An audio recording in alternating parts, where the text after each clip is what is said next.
लिखिएगा,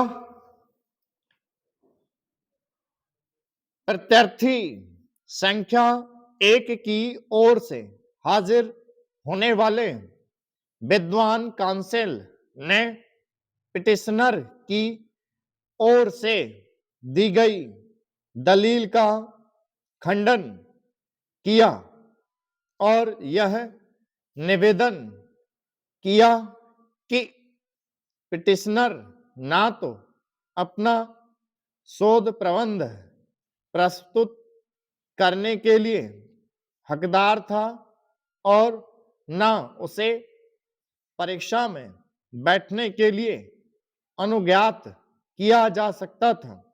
अतः प्रत्यार्थी संख्या 1 की कार्यवाही पूर्णतः न्यायोचित थी। अपने निवेदन के समर्थन में प्रत्यार्थी के विद्वान काउंसिल ने खंड 4 से 11 के प्रति निर्देश किया और इस बात पर जोर दिया कि पिटिशनर को अपना शोध प्रबंध प्रस्तुत करने के लिए तब तक अनुज्ञात नहीं किया जा सकता जब तक कि वह मेडिकल कॉलेज में कम से कम 12 मास तक कार्य न कर चुका हो। और चूंकि पिटिशनर ने 12 मास तक कार्य नहीं किया है, अतः वह अपना शोध प्रबंध प्रस्तुत नहीं कर सकता था। काउंसिल ने यह दलील भी दी कि पूर्वोक्त के खंड 9 के अधीन शोध प्रबंध का नंबर वाली परीक्षा से जिसमें पिटिशनर बैठना चाहता था, पूर्वोत्तरी दिसंबर मास के 15वें दिन तक प्रस्तुत किया जाना अपेक्षित था। प्रत्यार्थी संख्या 1 के अनुसार चूंकि शोध प्रबंध 15 दिसंबर से पूर्व प्रस्तुत नहीं किया गया था, अतः पिटिशनर नवंबर 1981 में की गई परीक्षा में नहीं बैठ सकता था।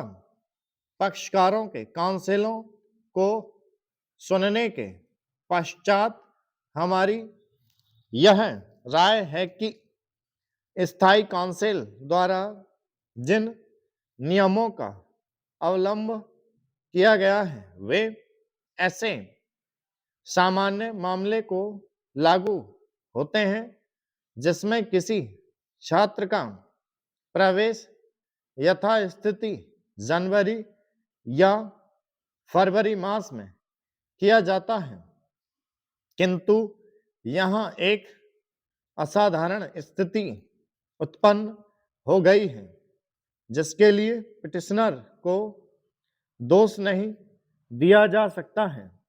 पिटिशनर ने प्रवेश के लिए काफी समय रहते आवेदन दे दिया था। उसे ऐसे आधार पर प्रवेश देने से इनकार कर दिया गया जो पूर्णतः असंगत और वाह्य आधार था। इस कारण उसे रिट पिटिशन फाइल करना पड़ा जो अंततः मंजूर किया गया। रिट पिटिशन प्रत्यार्थी संख्या 1 को यह निर्देश करते हुए रोक आदेश पारित किया गया था कि पिटिशनर का 1980 के जून मास में प्रवेश किया जाए। जून मास में उसका अनंतिम रूप से रजिस्ट्रीकरण किया गया और बाद में सितंबर 1980 में अंतिम रूप से रजिस्ट्रीकरण किया गया।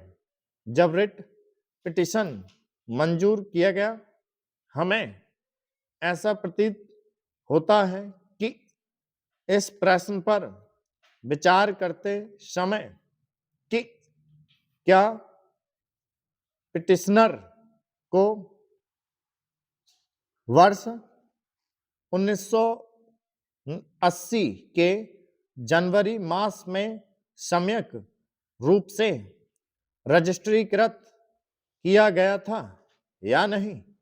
हमें पूर्वोक्त रिट पिटीशन में उच्च न्यायालय द्वारा दिए गए इस निर्देश की उपेक्षा नहीं करनी चाहिए, जिसमें प्रत्यर्थी संख्या 1 को पिटिशनर का आदेश दिया था, स्टॉप